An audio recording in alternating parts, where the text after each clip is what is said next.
মঙ্গলবারের দুপুর জেলা জুড়ে চলছে বৃষ্টি। এর মধ্যে হঠাৎই জাতীয় সড়ক ঢেকে যায় বিষাক্ত ধোঁয়ায়। একদিকে নাক গিরগির অবস্থা, অন্যদিকে সাদা ধোঁয়ায় চারিদিক ঢেকে যায়। রীতিমতো একটি ট্যাঙ্কারকে ঘিরে আতঙ্ক ছড়ায় খড়গপুর থেকে বালেশ্বরগামী জাতীয় সড়কে। ভীত সন্ত্রস্ত হয়ে পড়েন সাধারণ মানুষ। রাস্তায় ছড়িয়ে ছিটিয়ে থাকে অ্যাসিড। ট্যাঙ্কার থেকে অনর্গল বের হতে থাকে হলুদ অ্যাসিড। স্বাভাবিকভাবে জাতীয় সড়কের উপর এমন এক ভয়াবহ ঘটনায় রীতিমতো চাঞ্চল্য সৃষ্টি হয়েছে। ঘটনাস্থলে আসে দমকলের একটি ইঞ্জিন। কি হয়েছিল বলতে, গাড়িটা ওখানে দাঁড়িয়েছিল, ট্রেনে ঢুকে গেছিল। তো আপনার ট্রেন এসে ওকে তোলার চেষ্টা করছিল। যখন হয় তখন হচ্ছে ভাল্বটা ভেঙে যায়। তারপরে ভাল্বটা ভেঙে যাওয়ার পরে ও HCl গ্যাস পড়তে শুরু করে। তারপরে ওখান থেকে এতটা আসে, এরপরে যতটা পড়ে এসে অতটা ধোঁয়া হয়েছে। এরপরে লাস্টে দমকল বাহিনী এসে জল টল দেয়, তারপরে কাপড় টাপড় দিয়ে ওইটাকে বন্ধ করার চেষ্টা করা হয়েছে।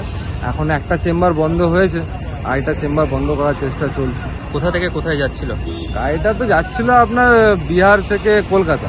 এখানে ও লাঞ্চ ফাঞ্চ করতে এসেছিল কোনো রকমের, ও ড্রাইভার আর কি।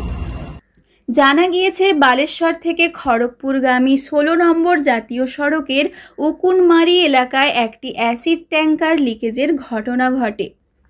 স্বাভাবিকভাবে অনর্গল বের হতে থাকে ধোঁয়া, বেরোতে থাকে হলুদ রঙের অ্যাসিডও। মুহূর্তের মধ্যে গোটা এলাকা ঢেকে যায় ধোঁয়ায়। স্থানীয়দের দাবি, রাস্তার একটি ধারে কাদায় আটকে গিয়েছিল এই ট্যাঙ্কারটি। তাতেই একটি ক্রেন দিয়ে টানার চেষ্টা করলে হঠাৎ এই ট্যাঙ্কের ভালভ খুলে যায়। এরপরই বেরোতে থাকে এই বিষাক্ত অ্যাসিড। মঙ্গলবার দুপুরে এই ঘটনায় এলাকায় বেশ আতঙ্কের পরিবেশ সৃষ্টি হয়। এই খবর পেয়ে ঘটনাস্থলে আসে নারায়ণগড় থানার পুলিশ ও জাতীয় সড়ক কর্তৃপক্ষ। বেশ কিছুক্ষণের চেষ্টায় পরিস্থিতির সামাল দেওয়ার চেষ্টা হলেও না হওয়াতে খবর যায় খড়গপুর দমকল বিভাগে। দমকলের একটি ইঞ্জিন এসে প্রায় ঘণ্টাখানেকের চেষ্টায় পরিস্থিতি নিয়ন্ত্রণে আনে, যদিও বিষাক্ত ধোঁয়া ও গ্যাসে ভরে যায় চারিদিক। খড়গপুর থেকে বালেশ্বরগামী একটি লেন বেশ কিছুক্ষণের জন্য অবরুদ্ধ হয়ে থাকে। আমরা খবর পেলাম যে একটা অ্যাসিড ট্যাঙ্কার লিকেজ হয়েছে, আপনারা ইমিডিয়েটলি আসুন। আমরা এলাম, এসে দেখলাম গ্যাস লিকেজ হচ্ছে, গ্যাস বেরোচ্ছে এবং প্রচণ্ড পরিমাণে ধোঁয়া। এসে দেখলাম HCl গ্যাস, অ্যাসিড। তা আমরা জল দিয়ে কিছুটা ধোঁয়াগুলোকে আমরা আটকালাম।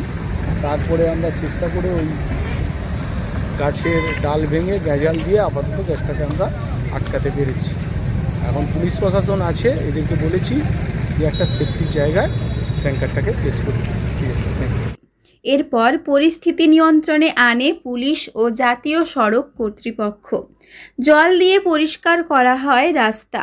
তবে এই ঘটনার পর থেকেই গাড়ির চালককে আটক করা হয়েছে। পশ্চিম মেদিনীপুর থেকে রঞ্জন চন্দ্রের রিপোর্ট, লোকাল 18 বাংলা।